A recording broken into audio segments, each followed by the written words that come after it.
Assalamu alaikum wa rahmatullahi ta'ala wa barakatuh. Welcome to Nama Foundation and to Nama Talk.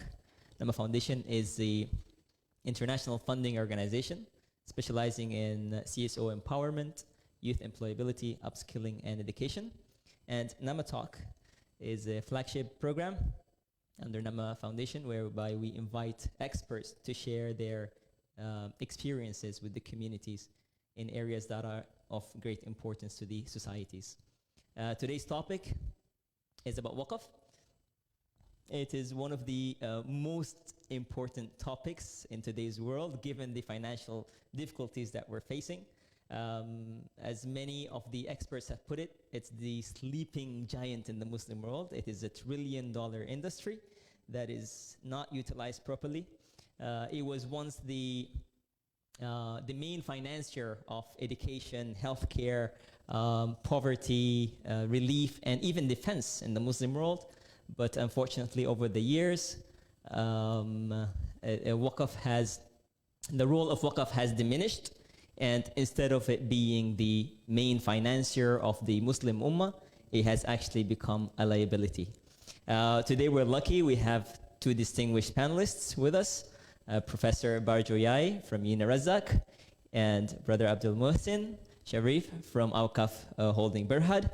They will be sharing with us their experiences in Waqf and how to better utilize it, inshallah. They've done a great deal of work in the area of Waqf. And inshallah, this session we'll have 30 minutes for each speaker, followed by a discussion and Q&A session. My name is Anas Tulip, and I'll be the moderator for today's session. Without further ado, please welcome Prof. Barjoyai for the speech. تفضل مشكورا.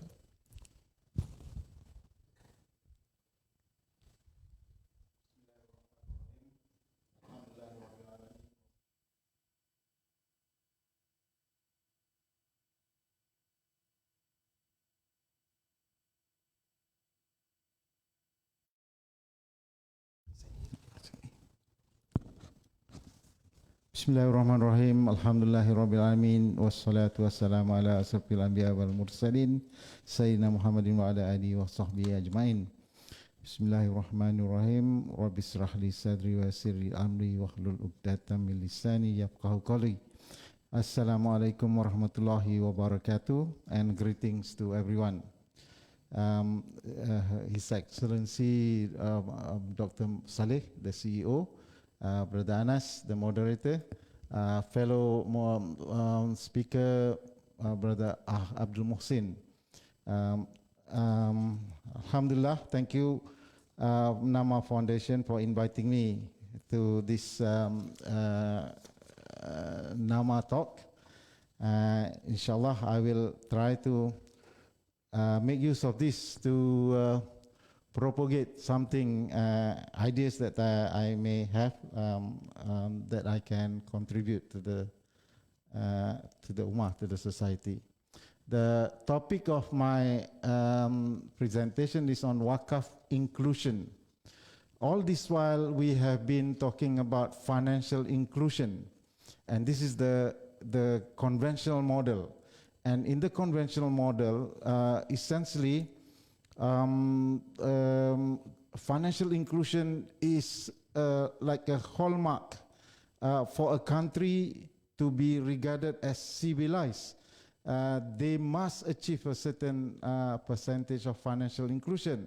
For example, they've been always talking about Africa having about 20% only of financial inclusion. That means only 20% of people living in Africa have bank account. So that's essentially what financial inclusion is. And the World Bank and the United Nations has been basically propagating that to be progressing economically, you must have a bank account. And why? The question is why. And before we answer that, they have been doing this for years, and they've been very successful. For example, in China, when China has actually taken this as a serious effort they were less than 20% financial inclusion back about 20 years ago. Then what they did was they used Alipay and WeChat, and with that they now achieve over 85% financial inclusion. And what that means is that everybody in China is basically using banking system in their life. So much so that in China, if you go to a shop in a remote village, try to get your haircut, and after the haircut, they will not accept any cash for payment. You have to use either Alipay or WeChat. That's the extent. I mean, of course, the positive aspect. I was in Kota Kinabalu and Kuching, and went for ikan bakar at the remote beach. And you see the small trader, small operator, though they are just running a hut selling ikan bakar, they accept Alipay. In Malaysia, we are talking. And that's essentially how advanced we can be in financial inclusion. But other than that, what does it mean to be financially inclusive? It means that you have a bank account, you will put your money in the bank. And what do they do when you put your money in the bank? They will exploit your money, and this is the process of fractional banking system, where they magnify your money 9 times, and they give loans. And who will take the loan? Us. The consumer will take the loan, and the consumer will end up being burdened with loan. And this is what is happening already in Malaysia. For example, the private household loan in Malaysia is 95% of GDP. That means the Malaysian household are overburdened with financial liabilities. Of course, not as bad as in the US. In the US, the average household in the US have over 80,000 personal loan plus 120,000 US housing loan. So they were estimating that it may take 3 generations for them to pay their loan. So they'll have to inherit this to their grandchildren. Okay, so that is the casualty from financial inclusion, and this could be happening in many countries in the world in due course. Imagine what will happen to Africa. Actually, the problem is financial inclusion is just a gimmick, maybe just like this booster jab that we get. It is just to create business for some privileged people who has been living by renting money. It is money and business from money. Okay, so what we want to do here is to change that culture and perspective in life. Rather than financial inclusion, we want to make it Waqf inclusion. So what is the important thing about Waqf inclusion is that the two important thing about this principle is that, number one, all of us will be included in the Waqf network. And when we are included in this Waqf network, we will have opportunity to make Waqf every time. Anytime, anywhere, we will be making Waqf. And Waqf is our long-term investment to Jannah, inshallah. Yeah, so we will be investing into Waqf all the time in our life. So that is a new culture, a new culture, a new way of life. Recently, the World Bank came up with survey which they call as the index of happiness. And index of happiness measure the happiness among the household in the world. And of course, the happiest country in the world is Finland. And they say the worst country in the world is Afghanistan. That's because of the war, I guess. But what is important is, in one of the factors in the index of happiness, they measure generosity. Generosity. Which country in the world is most generous, you think? Myanmar? No, not Saudi Arabia either. Indonesia. Indonesia is the most generous country in the world. Number one out of 169 countries in terms of generosity. Malaysia is number 11. 11 is not bad. 169, right? But we can do better. We can do better. And why is Indonesian regarded as most generous? Because they have this culture of contributing. And you see, you go to Indonesia, there are so many foundations, there are so many NGO working on collecting contribution, and you see a lot of this school that are run through voluntary fund. And I know a school in East Java where they initially started with just small hut, and they progress, and today they have their own farm, they have their own economic activity that support the school. And so they are now running a self-funding school, basically. So how this generosity can be an important factor in our life is that because from generosity we can go into the second important objective, which is to share our wealth and well-being. When we were hit by COVID-19, suddenly we realized that we are not well protected.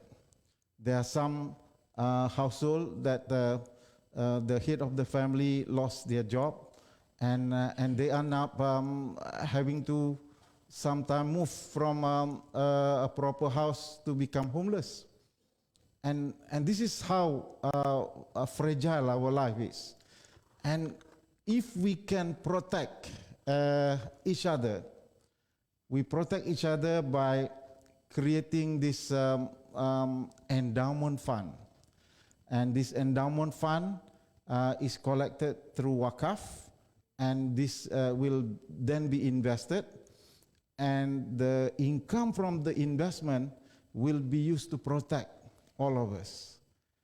And this can be done through what is a term in the conventional world is called the social network protection system.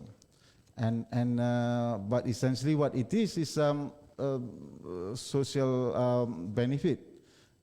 If you lost your job, tomorrow you can claim from this social security network or system some income benefit.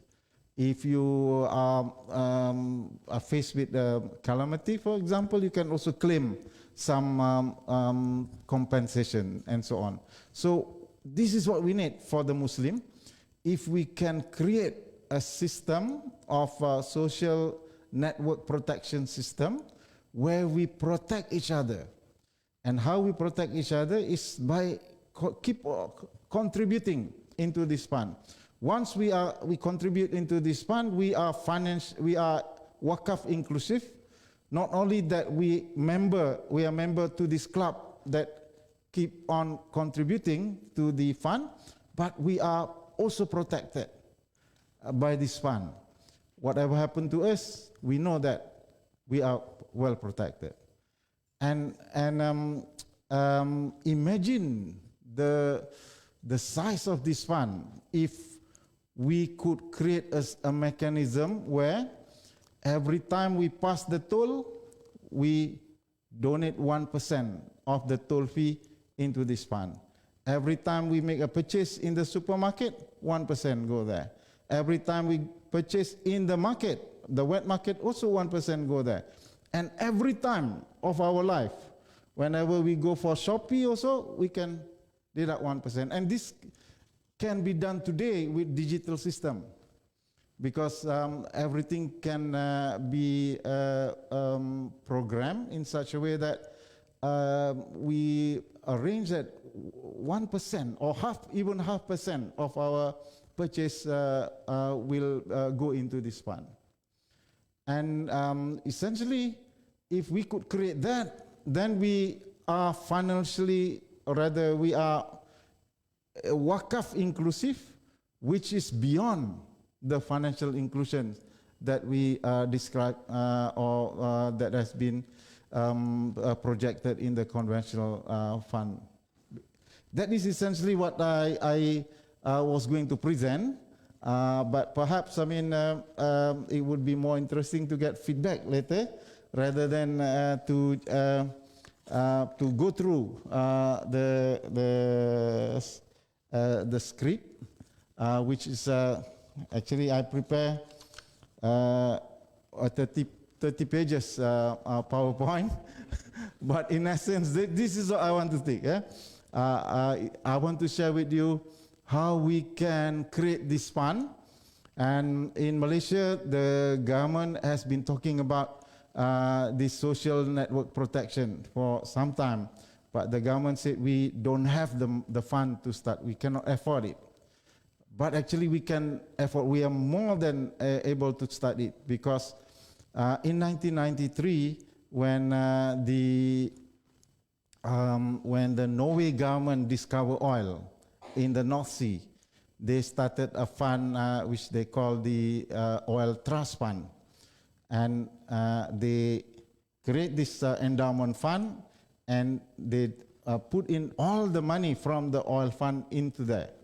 And today, it is worth 10 trillion, not billion, trillion today.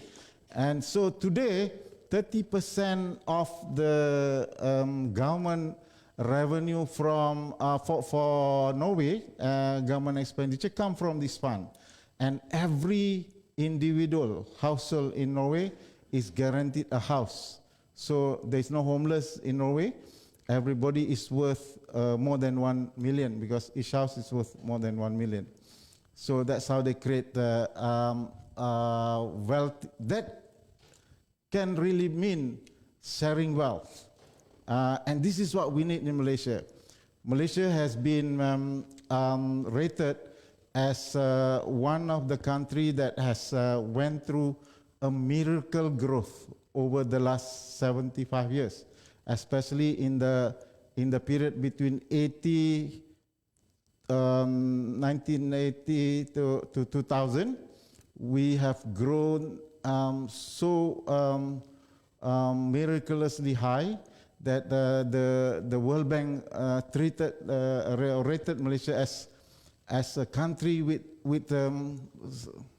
some exceptional miracle growth. But if you look here around us, you can still see poverty. And of course, maybe some claim that this is relative poverty. But in Malaysia, more than 50% of the workers group are earning less than 2,000 ringgit. And that means about 8 million people in Malaysia are earning less than 2,000 ringgit, when the cost of living even for a bachelor is 2,500 ringgit. So it is very serious. Having rapid development does not mean much. Does not mean much to us, because we still are regarded as underdeveloped nation. Wallahu a'lam. Maybe I can stop here and allow brother to continue. Thank you very much. Thank you very much.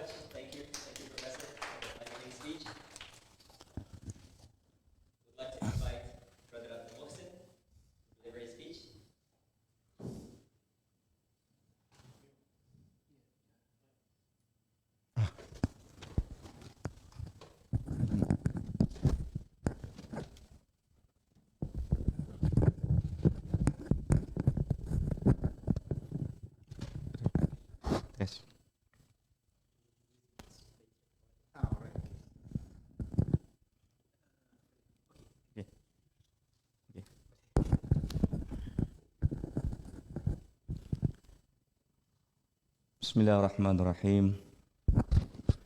Assalamualaikum warahmatullahi wabarakatuh. And a very good afternoon. Alhamdulillah Rabbil Alamin. Wassalatu wassalamu ala ashrafil anbiya mursalin wa ala alihi wa sahbihi ajma'in. His Excellency Dr. Salim Mubarak, the CEO of Nama Foundation, my fellow panelists, Professor Barjoya Bardai, of course, Mr. Moderator, Mr. Anas, and last but not least, ladies and gentlemen who are here to listen and to gain some knowledge on this sharing of Waqf Holding Berhad. Well, I must say that what Professor Barjoya have put it in his presentation earlier on, the model itself has been a practice that being practiced by Waqf Holding Berhad as a corporate Waqf entity. So, having said that, we are here to discuss on how Waqf can help the sustainability of an NGO, perhaps I could share the model of Waqf Holdings as a corporate Waqf as the way forward, how we can use this instrument of Waqf to ensure sustainability in terms of our community, inshallah. So, I'm sorry whether I'm not sure whether you can read the slide, but I'm going to start with what is corporate Waqf. What is corporate Waqf? Corporate Waqf is a hybrid between the Islamic model instrument Waqf that we combine with the corporate or the business organization and private corporation. This is a way that we foresee as a long-term goal to balance the economic system that have been dominated by the capitalists, right? So by having a more structured corporate Waqf entity, we believe we can coexist with the other multinationals, other corporations that only take care to their stakeholders, right? Now, as a corporate Waqf, it is meant to address the organizational weakness by empowering the economy of the Ummah. Okay? So what I'm trying to say here is, we are creating the third sector that also contributing to the economy. We call it the Ummatic economy. We empower them to dictate what is the best for the Ummah, rather than leave it to the corporation, rather leave it to the government to decide on what we want to do to the society. Okay? And the beauty of corporate Waqf is, at least for the Waqf model, we ensure the setup is being led by an entrepreneurial executive at all time. Meaning to say, the directors has to be someone that well-versed on the corporates. The directors has to be someone that have some Sharia knowledge. And the directors has to be someone from the industry players. So that the combination of these thoughts, these ideas, this experience can lead Waqf or can lead the corporate Waqf to the goals that we want the corporate Waqf to be, right? Okay. Now, let's go back to Waqf Holdings Berhad. Okay, for your information, Waqf Holding Berhad is not the first corporate Waqf that exists in Malaysia. Waqf Holding Berhad is the second corporate Waqf being founded. The first one was Waqf An-Nur, which is being founded by the Johor Corporation. Okay, Waqf is the second corporate Waqf, and we also have the third corporate wakaf already existed in Malaysia, which is the Waqf Felda. Right. Now, coming back to our model, it was founded by these two gentlemen, the late Allahyarham Tan Sri Muhammad Ali Hashim and the current deputy chairman of Awqaf, Encik Muhammad Shahamaddin. Now, how I can relate them to the topic that we are discussing. These two figures are also a member of the Islamic Chambers of Commerce, meaning to say with the intention that with the only way to uplift the economy of the Ummah via the NGO have to create a corporate model, but it has to be a Waqf base that will ensure that the safety of the Ummah is being protected. So at the end of the day, the idea of having this corporate Waqf is not for the shareholder, but we are focusing on more to the stakeholder, right?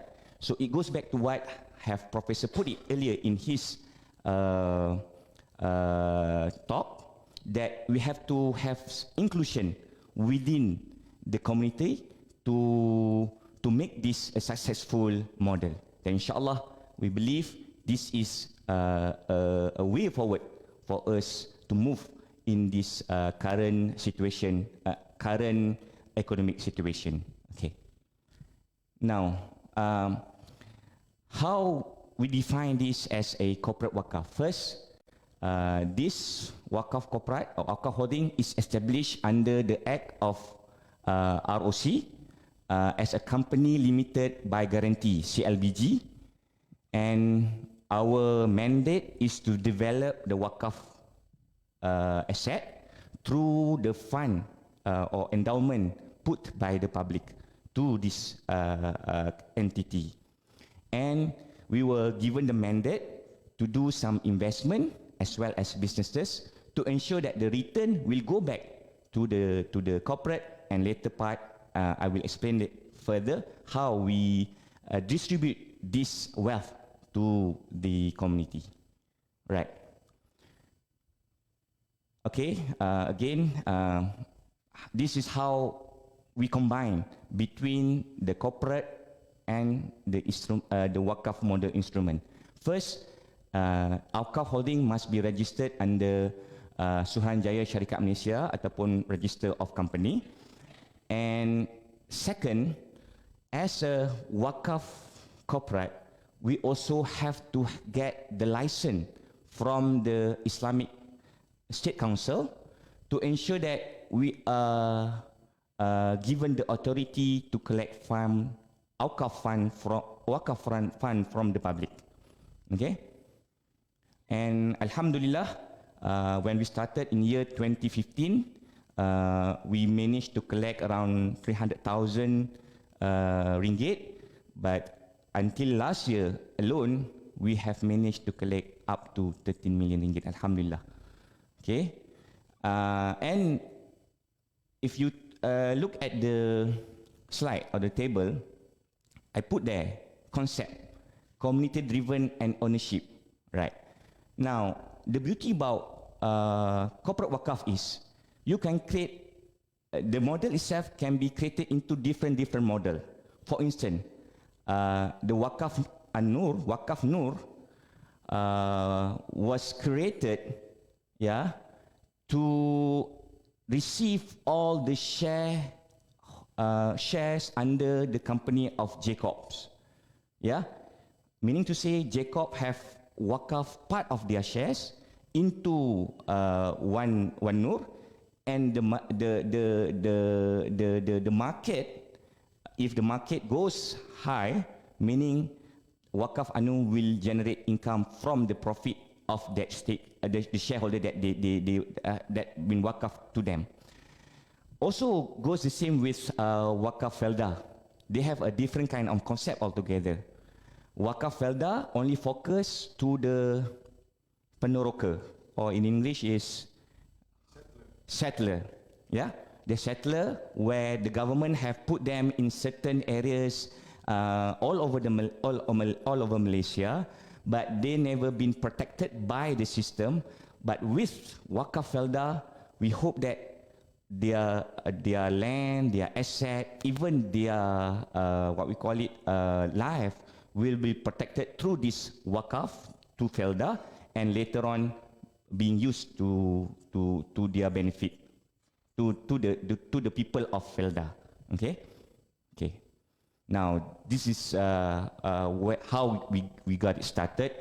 The late Allahyarham Tan Sri Ali Hashim got the blessing from the Chief Minister of Negeri Sembilan back then, Dato' Muhammad Hassan, that given us the license to start collecting Waqf fund. Okay, right. Okay. Again,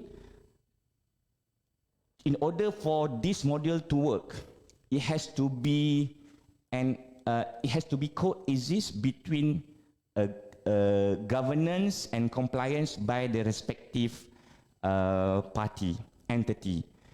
As you see in this slide, we got the compliance from the Suhanajaya Syarikat, ROC, while we also get the compliance and the license from the Majlis Agama Islam Negeri, so that with these two compliance and governance, it will give more confidence to the public to invest or plow their Waqf to us, right? Okay, so because it's a corporate, then the structure has to be corporate as well. So you can see here we have the board of directors that consists of corporate figures, industry players, we have intellectuals, we have Sharia advisor, and many others. So with the hope that with the mix of all this talent, we hope that it will give a better footing for us whenever we want to go into certain portfolios that we intend to invest. Okay, so this is our current chairman, Tan Sri Siti Saadiah Shehbakir. As she put here in her speech, if I can share with you, what she said is, as a board of Awqaf Holdings, we are only the trustee. We are not even a shareholder for Awqaf Holding.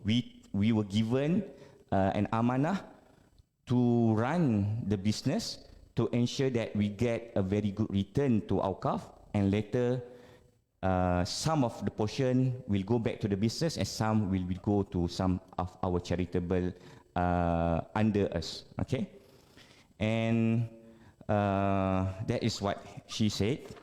And in terms of our vision and mission also is very clear. We want to be the bridge that bridging the economy that divide the corporate world, the corporate Waqf, unique capability, and harnessing Waqf sustainability. All this while, when we talk about giving Waqf, we never think about how we want to sustain the Ain. But with this concept, we want to ensure the Ain is protected, and the profit that we gain from it can utilize all over and over again to ensure that many more can benefit from this module. Okay, and I think the most important part of corporate Waqf is that structure itself. Okay, what is the feature of a corporate Waqf? First and foremost, it has to be an establishment of a corporation. Yeah, as you see, you've seen earlier, it has to be established under the ROC. Second, it has to be licensed by the Islamic Council. Third, okay, it is given authority by the respective entity to collect Waqf fund. Fourth is in corporate Waqf, we have to practice the best of corporate practice as well. Meaning to say, the structure has to be there. We have the board of directors, we have the audit committee, we also have an ExCos, we also have investment committee. This is to ensure that whatever that being done is through a very strict and thorough checking on each layer. Right. Next is the feature of corporate Waqf has to be something that we want to accumulate and try to conserve as much of the resource that we accumulate. And another thing that might be something special about Waqf corporate is we empower entrepreneurship. I think moving forward, this, of course, I mean, being a Muslim, being a Muslim, we are aware that our Prophet Muhammad also in business, and to ensure that we can continue to call it to play a part in this world, we have to take control of the economy, and by doing so is via entrepreneurship. And of course, for the other feature of Waqf, corporate Waqf, is the involvement of public participation, as well as we must follow every single of Sharia principle, inshallah. Now, before I go further, I think the other basic concept about corporate Waqf that need to be shared is the three pillars that make Waqf corporate or corporate Waqf. First and foremost, the pillars is we have to have a channel of distribution. Yeah? In order to have a great Waqf corporate Waqf, we must have a very huge fund coming in. Yeah. Second of the pillars, we need to do investment, or we must to go into businesses. Yeah. And for Waqf, we have focus in 4 portfolios at the moment. We are focusing into education, we are focusing into wellness and health, we are focusing into property, as well as the current one, we are also venturing into digital technologies. Now, that's the second pillars. And the last but not least pillars that will show the effectiveness of corporate Waqf is how we ensure that whatever that we receive from these businesses can be transferred back to the society. So 3 pillars will determine how great your model of corporate Waqf is. Okay. Now this is the membership of the membership of Waqf at the moment. We have corporate members, we have individual members, we also have members from foundation, and we look forward, maybe possibly Nama Foundation also look into this as part of way to assist more people all over the world. Okay, right. So this is basically our business model, a very straightforward business model where Waqf Holding, as the trustee, will be receive fund from the Waqafer, yeah, the people who give Waqf, and we will definitely go for businesses. And as of now, we have ventured into schools, we have ventured into some women fitness centers, we are also ventures into senior care residents. Then from all these businesses, inshallah, we'll gain profit, And the profit, what we do with the return that we get, 70% we will plow back to the businesses, where the 30% of return that we receive will go to a specific charity organization under us. And at the moment we have 3 charity, which is Yayasan Zurat Care, a foundation. We have Waqf for Health, as well as Edu Waqf. Okay? So I think to make things more clearer on how we operate is by projecting or showing what is our business is all about. So as I mentioned earlier, we have invested into education, and one of the school or education system that we have already invested is a private school in Kota Damansara, Alhambra Integrated School. So what happened is, back in 2020, when the school mostly cannot sustain, we feel that it's an obligation for a corporate Waqf like us to come together and help and to ensure that the establishment and the existing of this school continues. And Alhamdulillah, after 2020, 2021, we take over the school, and we are getting back the students, as well as we are putting back everything on the right track. Okay? Now, again, this is some of the school's activities. And of course, again, as I put it earlier, the other investment portfolios that we have involved is in health and wellness. And at the moment, we are one of the franchisee of the Curve. I think most men might not know about the Curve, but most of the women might aware about this a special woman fitness center, meant for women.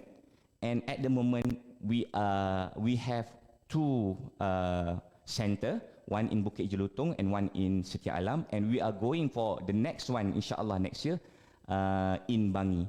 So from these businesses, we believe, one, we can offer a certain what we call it, experience for the ladies to do what we call it, exercise and ensure their safety.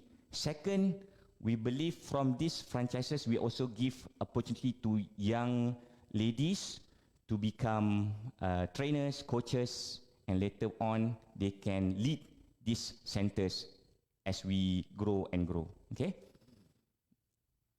Okay. Okay. Another, I think this is just one of other investment portfolios that we also venture in. We call it Ijara, where what we do is we basically purchase some of the equipment on behalf of our vendor and let them use the facility or the machine up until certain period of time, and once they have completed the repayment, the machine will be theirs.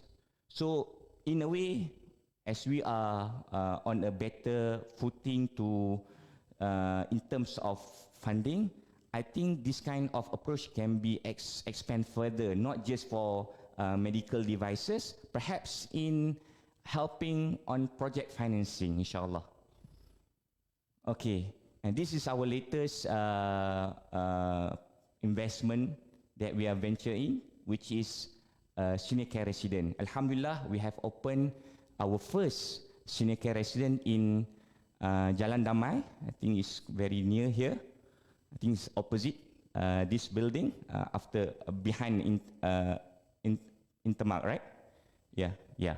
So we have our 8 units of resident where we offer assisted and independent livings for the elderly. And we believe as Malaysia have moved towards a, what we call it, old country, where the age of elderly people have increased, so the need of this kind of care center that take care of them, nursing them, and perhaps also can give some certain religious classes can benefit the elderly, inshallah. Okay.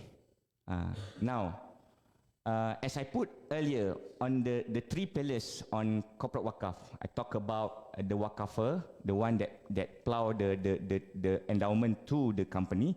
Second is we have to do the mandate by Awqaf corporate is to do businesses. The third pillar is the one that receive all this charitable benefit. So as I mentioned to you, we have three charitable that we focusing in. One is Yayasan Zurat Care, that is mainly focused into mental illness or mental health, focus into awareness, and they become an advocate against suicide prevention. And we also give a second chance to those who might need some assistance in terms of getting themselves into a better footing. And this is another of our charitable work under EduWakaf, where we give some scholars from the benefit that the return that we gain yearly, we can help those who are entering the universities, and we also have been giving tuition classes to the underprivileged kids among the urban poor. And last but not least, one of another beneficiary also under our Awqaf for Health, where we work closely with the Ministry of Health to offer some helps during COVID-19. But alhamdulillah, now that we have moved to a pandemic state, we are exploring other avenues to continue this help to ensure that all the community will benefit and stay healthy all over. Yeah, inshallah. I think in a nutshell, what I'm trying to say is the concept that Prof have put it earlier is something workable. The dynamic is there. There's something that we as the thinkers, the practitioner have to find ways to ensure that this can be expand further beyond just Malaysia alone. So we do hope by having this sharing, we can what we call it, inspire, especially under Nama Foundation, to explore this kind of model as the way forward to do wakaf works, inshallah. With that, I conclude my sharing. Assalamualaikum warahmatullahi wabarakatuh.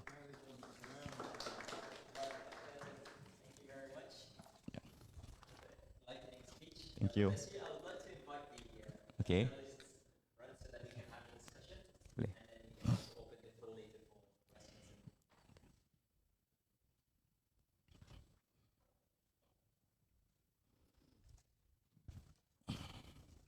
Barakallahu feekum. Thanks once again for the enlightening speeches.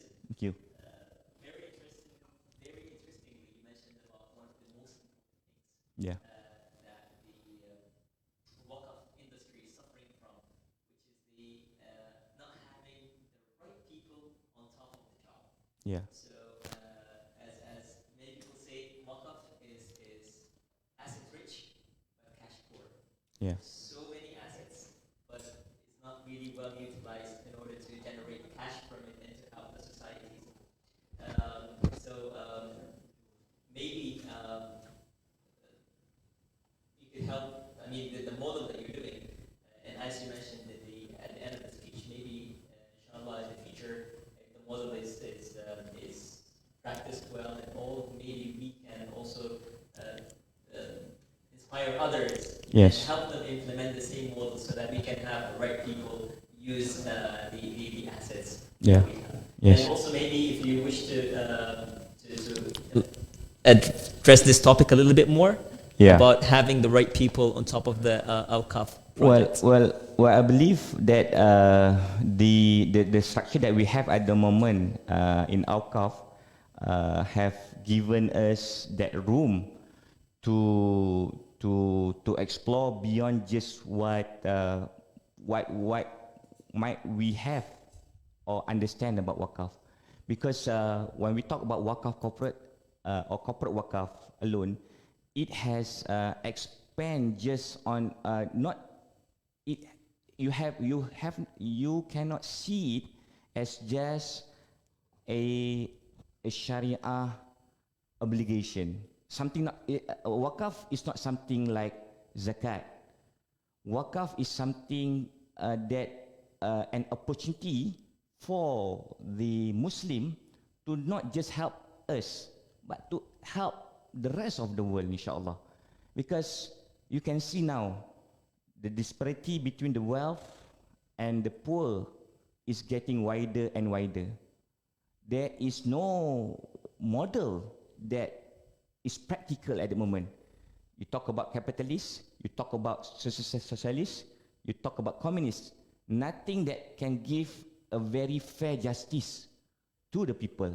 And we hope with this Waqf, when we as a person, as an individual, commit to this without having intention to have a return here, but expecting something more better in the life hereafter, maybe the world become a better place, inshallah. Yes, inshallah, inshallah, inshallah. Thank you very much. And Prof. Barja, you touched on also a very important part, which is the practical solutions to the current situation of Waqf, something that can really help, that can be implemented. And as you mentioned, with today's digital world has already become a global village, and it's very easy to implement such projects. So maybe that also could be one of the things that people can look at and improve, come up with more practical projects that can improve the area of Waqf. I enjoyed the idea of touch and go, and I'm not sure how in terms of practicing it, but I like the idea, how simple it is, but yet very, very effective. Prof? Actually, most Muslim countries in this world has been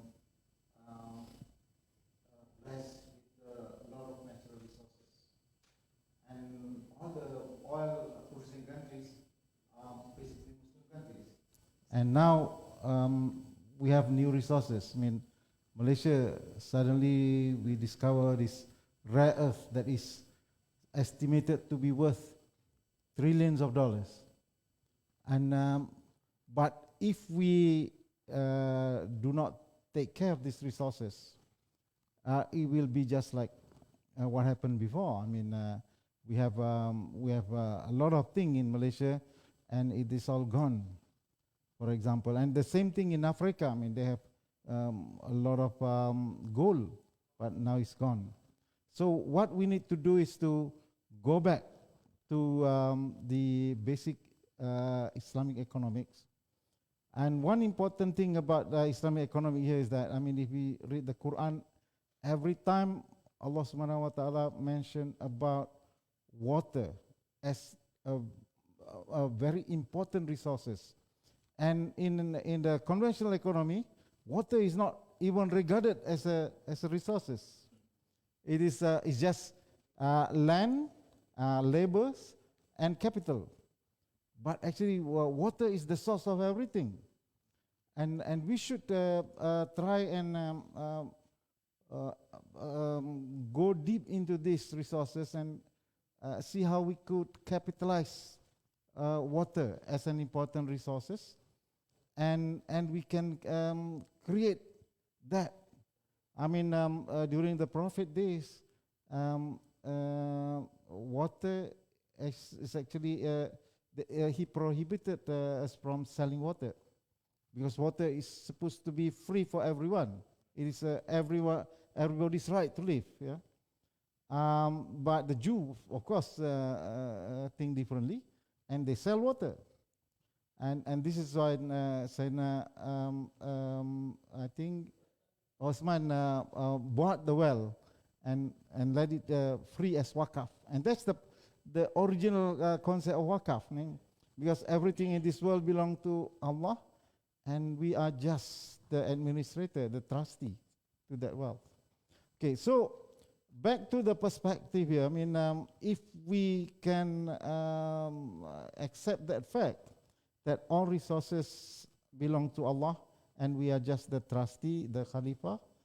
And so the answer is everything should be kept as a Waqf wealth, as a Waqf wealth. And actually, all the income that we receive, all the wealth that we have, is also not belong to us. It is trusted on us. I mean, we happen to be there, and we receive the income on behalf of the other ummah as well. So if we could propagate this idea of everyone should have this culture of giving every time that we spend, and so that comes the idea of Waqf inclusion, so that we are included in this club of people who are giving all the time. Then we want to achieve much better than Indonesia, yeah, to be the most generous people in this on this earth. And if we could do that, then we know there will be resources. Then we will not be having problem like is mentioned by our brother, that you have a very beautiful institution, but it is difficult to attract fund to make people donate to you, because you are expecting people to donate, and the word donation is a conventional word that is very, I think, negative, because donation means you need to attract people to give away part of their wealth. Whereas here we are not saying that I want part of your wealth. We are just saying that we are brothers and we should contribute each other for our joint protection.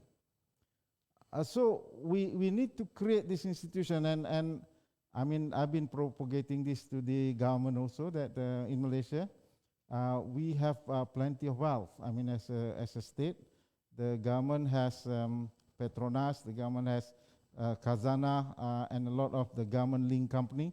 And if they put together everything, that can be worth more than 1 trillion easily. We can start with that, and that can roll. In the meanwhile, we will to create the culture of contributing. Once you have that, is easier than now, because now people have not seen it.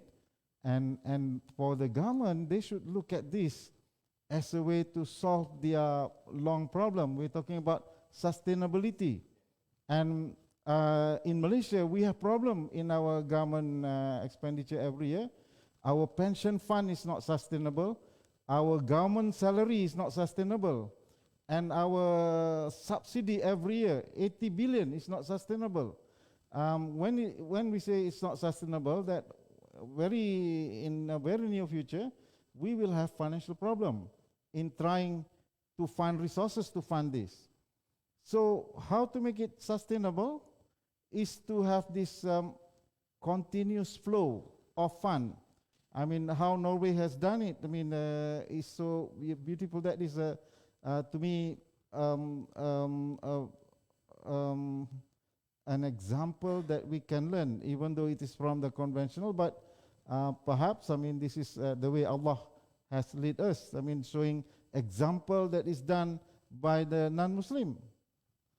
Anyway, okay, so I believe that if in every country in the world we could create this endowment fund, and we then slowly create the culture, and we create the system. That's the most important thing. How can we do this system? I mean, I think the idea is just like tax. Whenever we pay for our purchase, now actually on a purchase through Shopee, we are supposed to pay tax, and the government is collecting tax for any purchase above 500 ringgit. So the same thing, we can do this.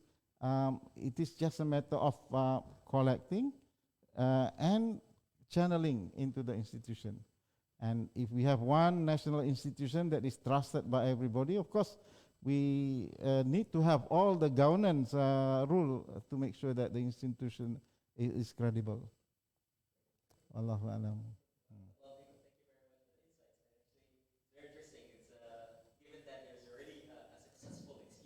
Yes.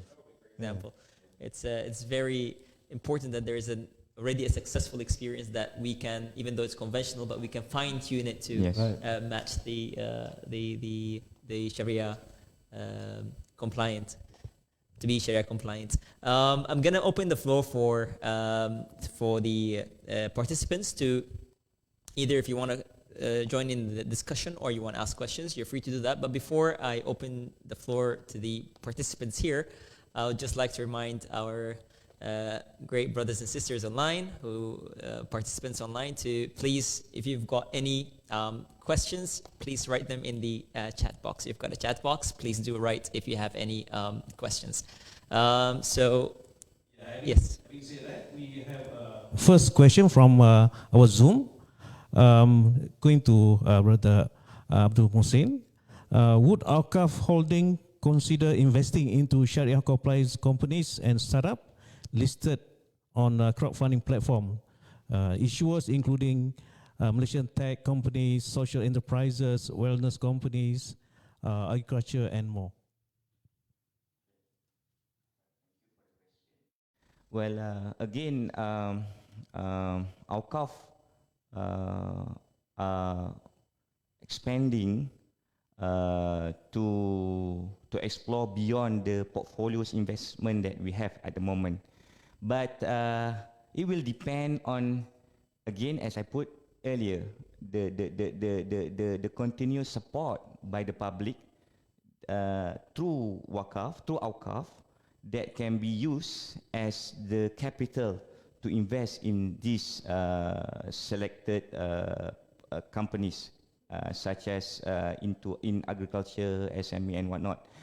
I believe part of our obligation is also to look into food security. If government is very much keen on having a protected nation with a stockpile of food security, then the government via Waqf or other corporate Waqf can explore to participate and be the strategic partner of government to ensure that this company can flourish and later will also contribute back to the society, inshallah.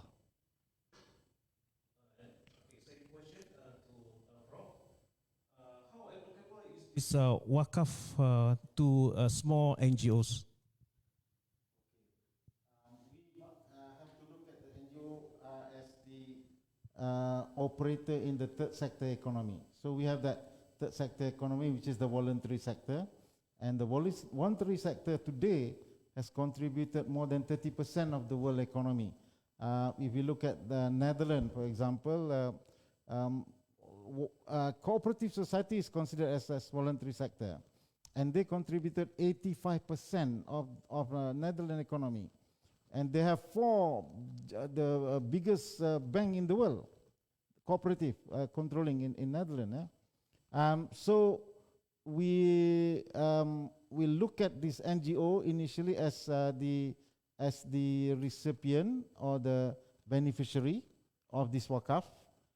Because they are the one that will be actually dispersing the benefit to the beneficiary.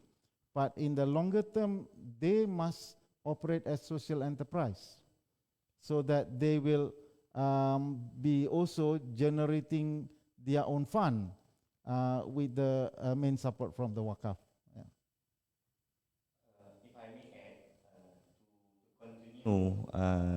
To answer the question that given to me earlier, currently what we practice in Waqf is we do a collaboration with the NGO, which is under Dewan Perdagangan Islam Malaysia, the Islamic Chambers of Commerce, where the arrangement is we call it as a Waqf Tijarah, whereby we encourage the members of DPIM to Waqf to Awqaf and be part of our member, and in return, the Waqf fund that we raise from this Waqf DPIM member, we will back 1-to-1, and we will put back in a certain fund that will use for the SMEs. So by having that kind of arrangement, the very least, we can help the micros, SME, we can help those cottage industry that require a minimal capital, but at least they can start something, and from there, hopefully, and I must say, those from the micros and the SME entrepreneurs are the one who are very, what we call it, very, in terms of payback, they are very good comparing to those from the corporate world. So from there on, we hope that the fund that we have raised can be add on and flourish, and we can serve more people, inshallah. Are we going to give to the floor here? Okay, after this. Okay, after this. Yeah, okay. Another one is, does Awqaf invest in foreign companies, or is it limited to local companies only? Okay, I think the whatever investment portfolios that we want to venture, we will have to bring it to the respective channel that we have at the moment. It has to go through a certain feasibility studies to understand the concept or the model of this investment, and we have to recommend to our audit committee as well as to our board directors to decide. So as of now, most of the fund that we receive is domestically, but I believe once our exposure is better and better, where we might gain more exposure from the Muslim world, perhaps this model can we expand beyond Malaysia. And one good thing about corporate Waqf is this is something that should be replicated more and more, not just for Awqaf, to exclusively for Awqaf, not exclusively for Waqf An-Nur or exclusively for Waqf Felda. It's a module that have been envisioned by our late chairman, Allahyarham Tan Sri Muhammad Ali Hashim, and I believe he would inspire that this could be become a model to the Muslim world, inshallah. Inshallah. We would like to take questions from the floor here, the participants who are present with us today. Enjoy the discussions. There are two questions here, which I think very important. One is the mindset. Actually, the mindset of the NGOs. The NGOs, actually, I think the majority of the NGOs now, they just, fundraise, right? And channel to the poor or to the needy, right?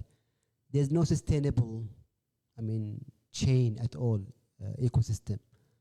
And COVID-19 proven this right.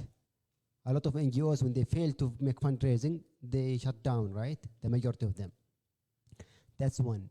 So how we can spread out the awareness of the importance of Waqf sustainability to the NGOs, so they can replicate this model and they can be sustained. I can't say in one day they will be sustained, but at least they put their feet on the track. That's one. Second question is, when we talk about Waqf sustainability, we talk about investment, right? In a way or another. Not all NGOs have the capacity to do this, right? How we can address this? How they can still be sustained while they are not performing, doing the business themselves. So we can elaborate on this, would be very good, inshallah.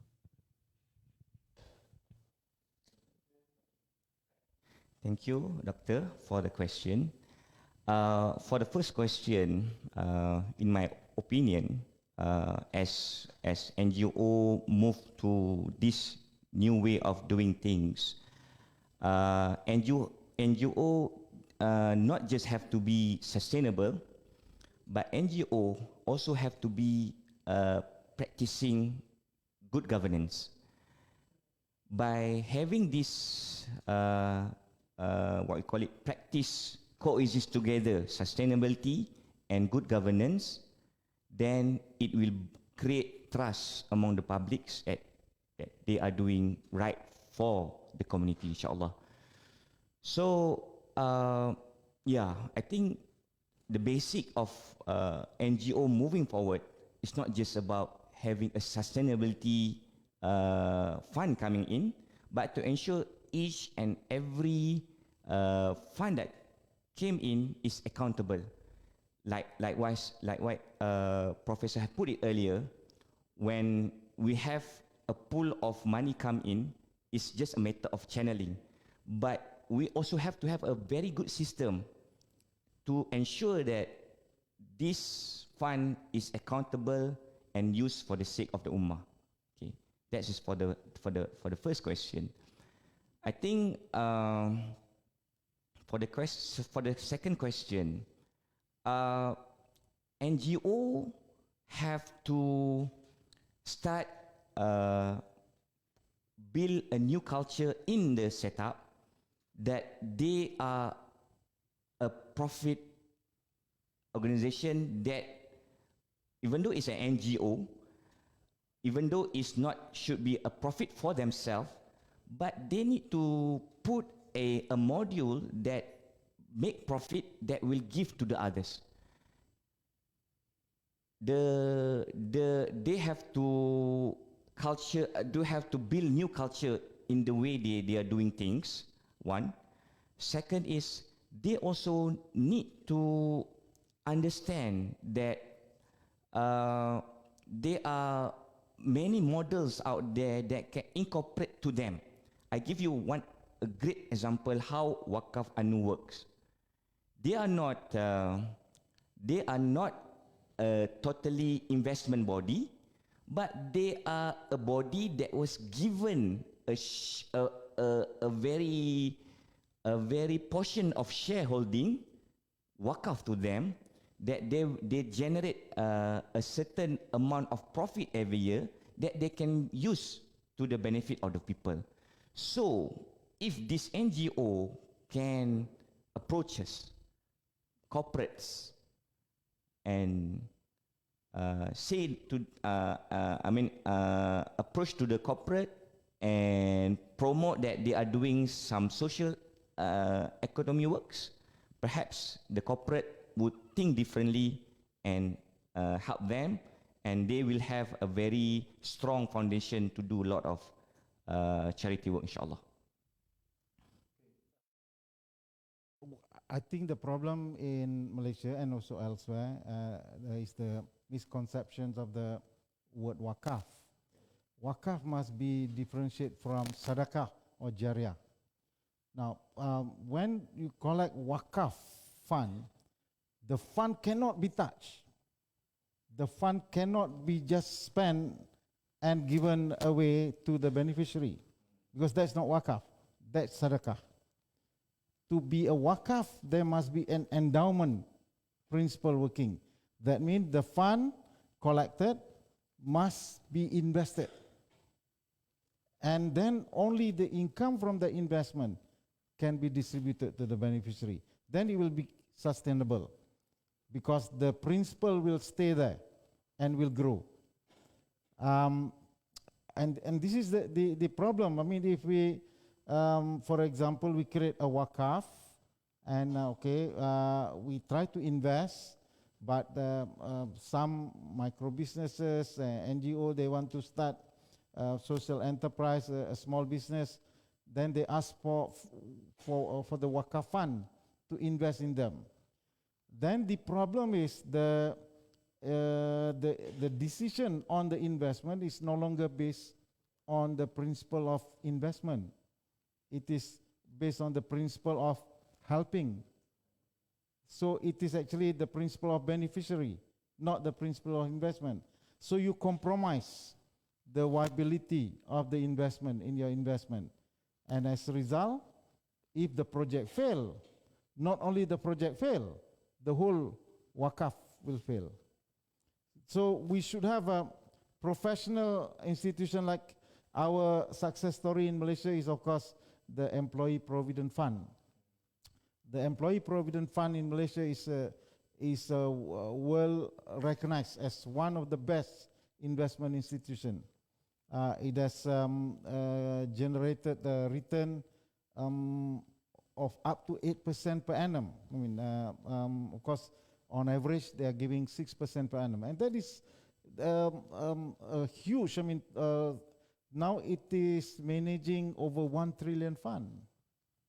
Yeah, over 1 trillion fund. So if we can emulate that, I mean, we create an investment institution managed by professional like that, and only the beneficiary, or rather the income from the investment will go to the beneficiary.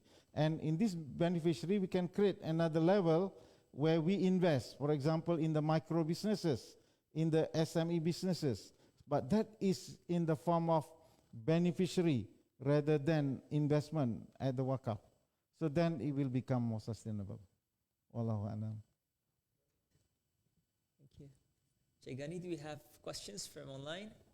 Yeah, okay. A bit confusing, but something with, okay, let me summarize this. There are many initiatives by online platform where they are doing so-called micro donation every time you purchase something, and then there's like a portion that being donated to certain company through the platform. Is it applicable for Waqf through this kind of initiative, or is it against some Sharia compliance, or is it anything like that? Yes, of course. Waqf in Malaysia, it is tightly controlled by the Majlis Agama Islam, the religious council.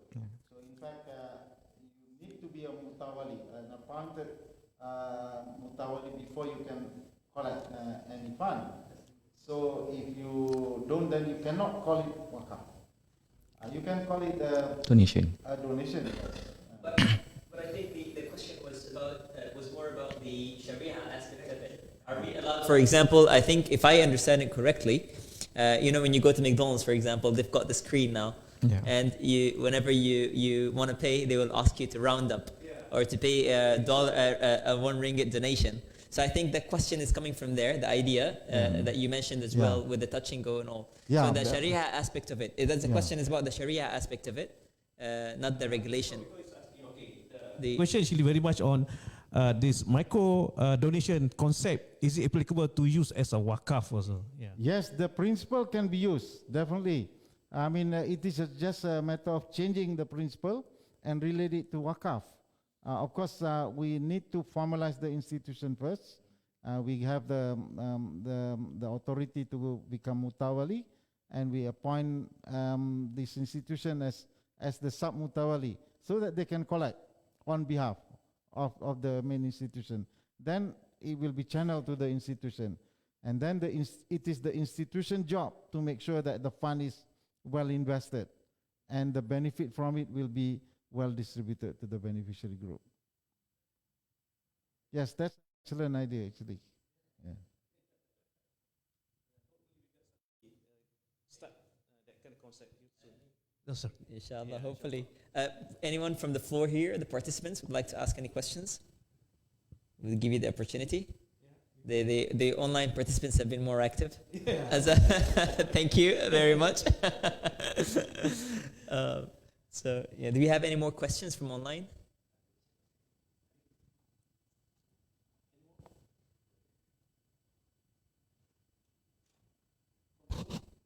From Zoom? Right?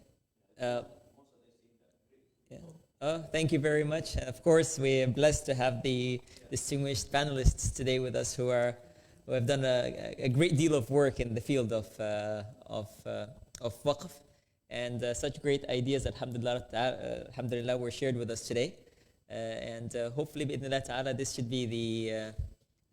this conference or this small session could be a platform whereby we can build on and inshallah reach out to more people who could benefit from these experiences and who could also practice what you've practiced and what you aspire to practice as well, inshallah. I think since there are no more questions, we will have come to an end of the session. We would like to, on behalf of Nama Foundation, I would like to thank dear panelists very much for blessing us with their presence today and sharing the session. And we would like to thank all our participants present and online. Thank you very much. Wassalamu alaikum wa rahmatullahi wa barakatuh. Wa alaikum assalam wa rahmatullahi wa barakatuh. Please, we will have some refreshments. I want to invite you all for refreshments.